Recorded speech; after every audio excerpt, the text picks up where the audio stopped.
Today I want to talk about the window dedicated to Samuel and Mary Dimick. The image on the window is that of a baptismal font, and the window was given by their son, Jefferson Dimick. When a tree falls in a forest, is there a sound? There is a correlation between this and the life of a person where you can't really find a lot of information about it.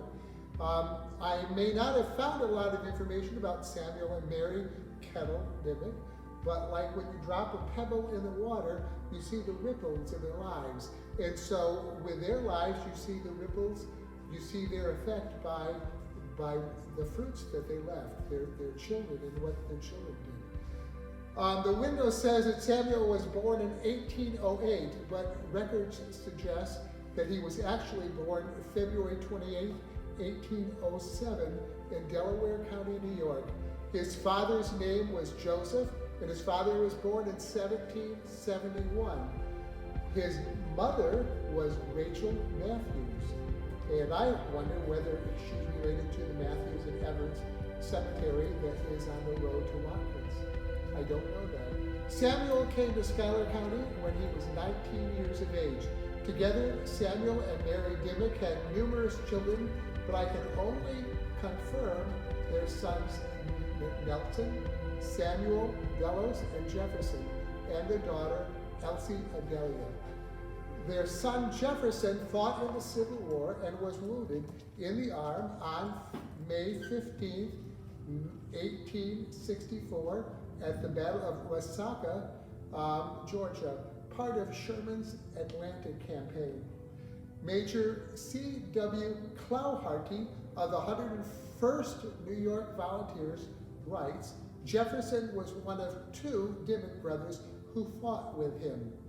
He was the youngest and the most resolute of the two brothers.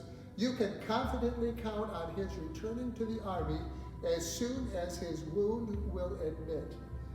He is one of those who entered the service of our country to put down the rebellion. In April of 1898, the Seneca Falls Courier wrote, Jefferson Dimick of Lodi was a pleasant caller at our office yesterday. Dimick is a Schuyler County man by birth and is of rock-ribbed Republican stock. He is one who risked his life in '61 for the preservation of the Union and is ready again to do so if trouble breaks out. Samuel and Mary Dimick's son Delos was also a member of the 141st New York Volunteers. Delos became sick and returned home ill. His July 1864 Watkins Express death notice states, he served faithfully until prostrated by disease. He was attended to the grave by a large assembly of his townspeople on 10th of July, 1864. Honor to the brave, peace to his ashes. He died in peace and with God and all men. Oddly enough, he was mistakenly mentioned in the same newspaper as having died in Murfreesboro, Tennessee on August 19, 1865. You can't believe everything you read in the newspaper, I guess. Samuel's daughter, Elsa Adelia, married Harry Ballard, and they lived together and are buried in Hector. In 1876, History of Seneca County states that Samuel Dimick was a farmer and raised fruit. On March 23, 1895, the paper reports that Samuel Dimick had a stroke of paralysis on Wednesday last and is reported quite low. Samuel Dimick, the oldest resident of the town of Lodi, departed this life March 28, 1895, at the age of 88 years and 1 month. The cause of his death was paralysis. He had been comparatively well for a man of his age up to about a week before his death. Brother Dimick was a noble citizen, a man of strong convictions of right, and always defended them.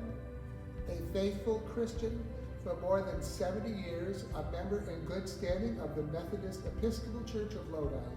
His home has lost a kind and loving father, and society a useful man.